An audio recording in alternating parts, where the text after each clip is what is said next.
Welcome back. You're watching African Perspective, and we're discussing old Africa. We're talking about their leadership versus young Africa, which is the highest demographic. In fact, it's said that by 2055 alone, the population of the youth is going to be something like 452 million people. And I said when we came back from the break, we're going to discuss about the transition into full adulthood. But my biggest question, and I'll start with you, Louis, because in Nigeria there's that not too young to vote campaign. You've been very successful at it. But why do we still have leaders who the average age is 76? Well, top 10. I think the first problem is the economic barrier to entry. Because, you know, first of all, we spoke about the struggle with food. You know, people need to eat. So I think the first problem is unemployment, youth unemployment. When people don't have even basic jobs, there's no way that they can actually run or contest for electoral office or political office. Why? Because let's say I turn 30 and then I want to run for, let's say, Senate. I don't have the economic power to go against a senator who has a couple of $1 million in his bank account. You know, they'll make things very difficult for you. And the way that African politics is set up, it doesn't allow you to go up or to go to a hall. But is it because the youth are divided then? And I'm curious, why would the youth not support another youth candidate? Yeah, but it's because of the struggle with hunger. Yeah. So in Nigeria and other parts of the continent, and we're having issues with vote buying and with people literally bribing people before election day. Because at the end of the day, what will happen is that in Nigeria we have elections in February, and we've already had a few of scheduled elections this year, and we experienced a lot of vote buying. So even if you have a youth that's running, a day before elections, you're going to have someone, a party agent from a major political party, giving everyone some money, envelopes of food. You know, when someone is unemployed, you know, that $10 equivalent or even less that they give them is so important to them. And as a result, they completely forget about their fellow youth who is running for the same office. So yes, we are divided in that sense. And if we are able to solve youth unemployment, that would be a big step towards actually getting youth involved in the political process. Because you cannot be successful in politics if you do not have funding, which is very difficult to get in Africa because nobody wants to fund someone that's young, which means that they are probably going to lose because they are young. Tato, you look like you wanted to say something. Yeah, I think just speaking to that, I also just want to pose a challenge to young people, right? To start now to act, right? And the action now says that we're not going to wait for a political party to empower us. Because by nature, we've got, you know, we are very capable. We've got the knowledge, we've got the education. And the education, you know, is no longer from books. You know, we've got access now from a digital point of view. We are reading. We can interact with each other. Now, if we then can come together and start to converse on how we are going to build solutions. Because, yes, we do not have a youth parliament here in South Africa. We're not having our conversations being heard. Now, I think it is now an opportunity. I just want us just to look at it as an opportunity for us to drive a particular change. And you know, one of the things that happened when we started even Leaders in Motion Academy, it was that. How do we balance out the skill sets? You know, because within the film sector, creative sector, you look at it, that 90% is mostly white, 10% black, right? Now, is it that because we don't have the skill? No, it's because of the private colleges themselves are expensive. So when you create access, and access is not in the term of free, there is accountability for you coming to the academy, knowing that if you don't finish the 12 months course, there's going to be, you know, repercussions. So it's then the accountability starts from there.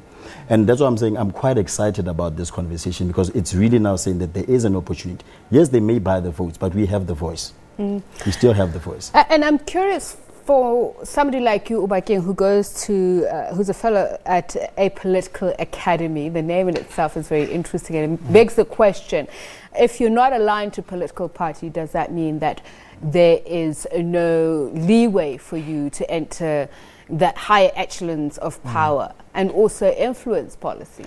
I mean, I think, like, personally myself, that's the question that I've been grappling with, that do I necessarily have to be aligned to like a political party to like stand to have a voice? And a very, very interesting pattern across like our political parties, particularly even in like campus politics, is that there is a very big divide to like having pledged allegiance to like a certain party, regardless of whether right or wrong is like being done, is that you've pledged allegiance. But then I argue that unfortunately, I think that is the reality of like what Louis spoke about, to say that without a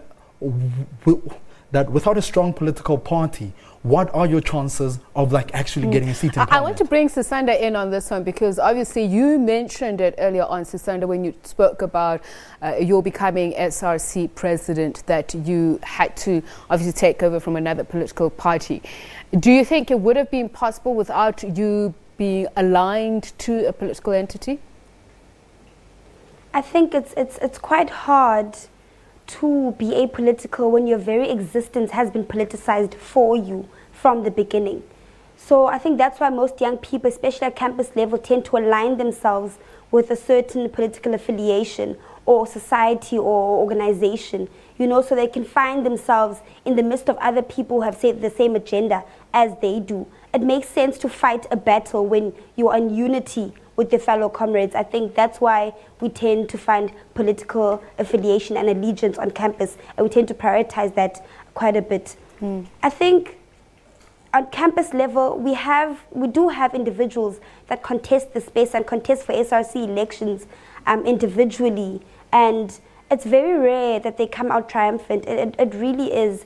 And I do not know maybe if it speaks to the nature of the student that we have on our campuses, whether they've been so ingrained in their heads that you need to be, aligned towards specific affiliation for you to be relevant in the space. But I think it's a win-lose situation. It does happen both ways. It works for you sometimes to be aligned with a specific political affiliation, and sometimes it does work against you. Okay, I'm going to cut you off a bit there. Last year there was a chance for...